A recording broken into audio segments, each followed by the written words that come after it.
Alright guys, here is a quick guide on the CI Stormweaver Archmage with Spark. I'm just going to show a couple of clips of the build in tier 15 maps, just as hard as I could make them. So if you want to watch a bit of that, if you want to skip ahead you can. I'll try to leave some timestamps below. Enjoy!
Alright, so this is going to be the quick overview of the CI Stormweaver build that I've been running in the new Pro 2 launch.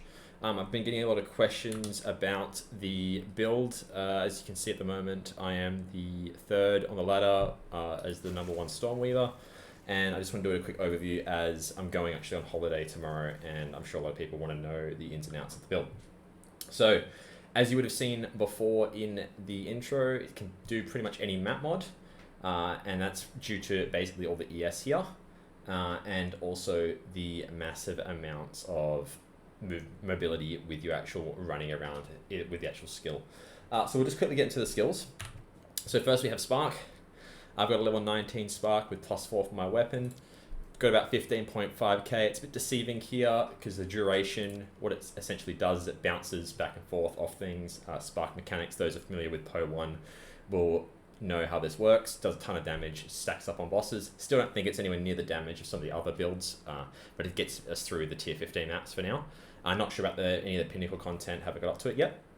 So as for the actual links, so we have Arcane Tempo, more cast speed, pretty straightforward. Control Destruction, don't need a crit, just gives us more damage. Inspiration, 40% less cost. This is required for the mana sustain. As you can see here, I can pretty much sustain 4 mana with it, with my pots as well. That works pretty well. If I take it out, you'll be able to see the mana gets destroyed. So that is something we have to use. Acceleration, more prod speed. Again, same with the duration. It bounces around, allows us to hit more things. Very good for clear. And then the last one we have is persistence. So this is the skill duration, allowing us to max out at around 5.5 seconds. Without it, it's around 4 seconds. So you probably could supplement this with something else if you had your skill duration high enough. This is just what I'm using for the moment. Alright, next skill we have is the main reason we play the build like this is the Archmage. So here we have a level, I think 18, maybe 19 Archmage at the moment. And you can see here when it is activated, the DPS 15.5, otherwise it is 5k. So this takes the mana and actually grants you additional damages extra lightning per 100 mana that you have. And if you have quality on it, yeah, it gives you 8%, otherwise it just starts with the 6. But it makes the mana cost a lot more, so you need to make sure you have the mana sorted for that one. We'll also get back to the Pierce on the Spark in a second. I'll show you how I've solved that. Conductivity, pretty straightforward, lowers res, just got Focus, Curse, and Magnified Effect for that. So Focus, Curse, reduced delay, and 40% area. Mana Tempest, this is just like a damage buff when you need it. It's pretty good, you just kind of sit in it. As your mana goes out, you can kind of come out of it. And we have Energy Barrier on that. I'm not quite sure if this is working or not, I've just kind of shoved it in there. And the quality allows you, that top line there, effects of Mana Tempest linger for 1 second after leaving the Tempest. So the effect is that damage lasts a bit more as you're getting out of it. We have all the Storms. This is to apply exposure. So lightning exposure, we have 100% more chance to shock, and don't know if this is working or not, but it sounded kind of cool, so I just added it in. This is to do your exposure. We do have this node to get, so the extra 20% there, which hopefully when I finish off my ascendancies, I'll be able to add that in. And yeah, that's the skills. So we'll quickly jump into the passives. So pretty straightforward passive tree. Start with the right side, get these ES nodes. As for what you actually transition to this tree, probably after a few maps, maybe around, I want to say like 5k ES and or 2000 mana. If you want to actually have a leveling guide, I've got some thoughts on the end for that one, so just bear with me with that. But this is the end game tree.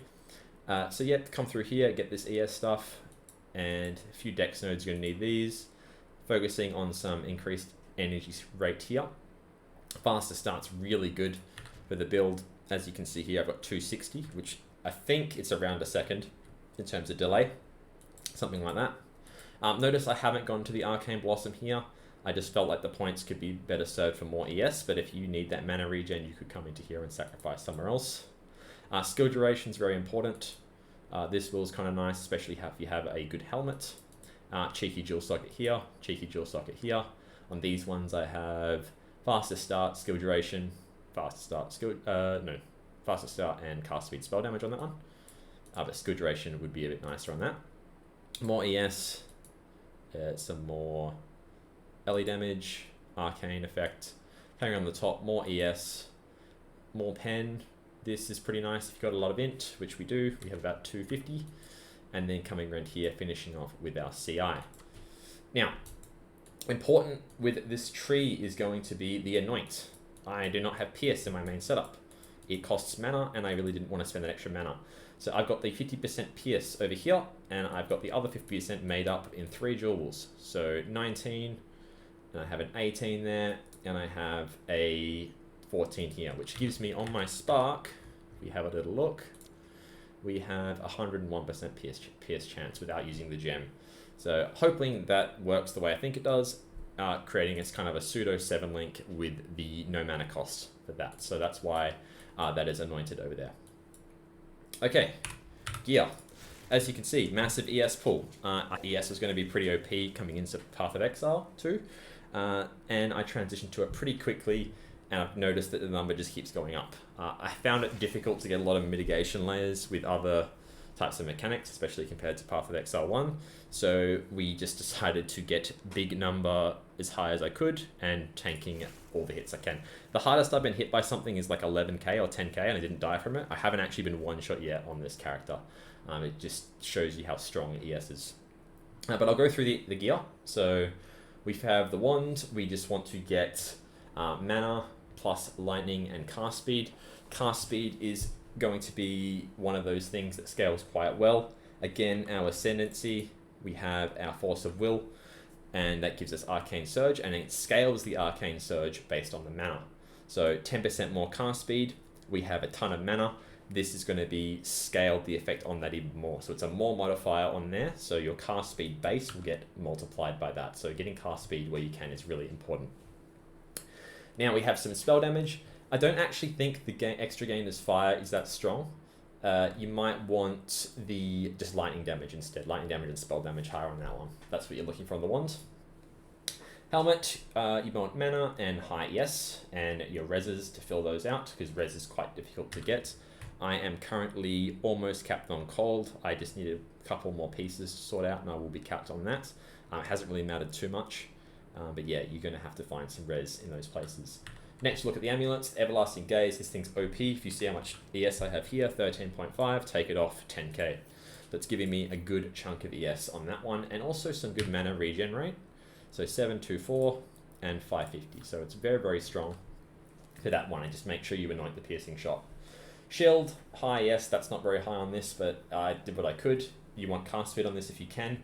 I've also seen +2 to skills instead of the cast speed, or instead of the ints. That would probably be the dream right there. But yeah, pretty straightforward.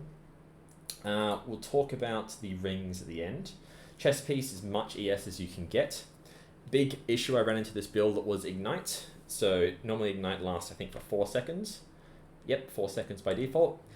This 48% reduced made it 2, and it's a lot easier when I'm in combat just to quickly pop out. If I'm unignited, it's really helped out quite a bit. I just got a bit lucky with that one. I didn't expect to have that on there, and it worked out quite well. Gloves, pretty similar to the helmet and the shield. High ES, and you want the mana on that one. Belt, mana, and filling out resists. And then boots, you really want 30% move speed, as the mobility of this really, really helps. Just talking about the mobility quickly, when you're actually running around, if you hold down, obviously you're going to be moved quite slow. If you're actually mapping, you can tap the actual right click, or whatever your skill is, every second or so, and that is a good way to not slow down. You can still maintain that mobility. So having the 30% move speed boots really helps on that one. This ring, straightforward, res, cast speed, mana, just to fill out those resists. And then the big one is the Dream Fragments. This thing is OP. There's not a lot of ways to get rid of Shield or Frozen, and since we want to use our charm for stun, this is a very strong item indeed. So the 20% max mana gives me just a bit of mana, so 2.9 down to 2.5, but it is extremely strong with that Shield or Frozen, just not having to worry about that. And one of the maps at the start you would have seen that had that shield ground, you just don't have to worry about it too much. So very, very strong item. I expect this to be quite popular in this league. And then the last thing would probably be the charm. Stun charm is pretty handy, as we do get stunned quite regularly, and I didn't want to waste too many nodes on the tree getting the stun thresholds. So yeah, that's basically the gear. So just some final thoughts here. ES is extremely strong. I haven't seen many life numbers higher than 3,000 or 4,000. Obviously, ES gives us that massive pull of 13.5 here. I reckon I could push this to maybe 15 or 16, maybe even higher with some crazy endgame gear. But yeah, not a lot in the game so far has hit me that hard. Again, I haven't tried the pinnacle content. I'm just talking really juiced tier 15s with 6 mods. Pretty much can do any map mod that we want. The one I like avoiding is the Burning Grounds, but I still do it if I have to. And as for how to level the build, I followed Captain Lance's guide to start with, and then transitioned into this ES-CI kind of build. Just talking about CI quickly, we have the Chaos Inoculation here. Life becomes 1, but we're immune to Chaos, so it really helps. There's actually a lot of Chaos in this game, and having it at immune to it is really, really handy, especially when rolling maps, extra Chaos, and also in the Ultimatum, the extra Chaos in there helps as well. With the kind of key stats, last couple of things with the energy shield, really want to get this modifier as high as possible. It does help a lot. So yeah, that's basically it. If you have any questions, please feel free to put them in the comments. Again, I'm going to be on a holiday for the next couple of days, but if you would like to leave a couple of comments, I may be able to respond to you. If you have any other questions, I'm sure Captain Lance over at Twitch can help you out with that one, as he's playing a pretty similar build and he's quite knowledgeable with this sort of stuff. I'll just leave you with this last kind of position here if you want to screenshot the tree. And yeah, thanks for watching, guys. I hope this helps people.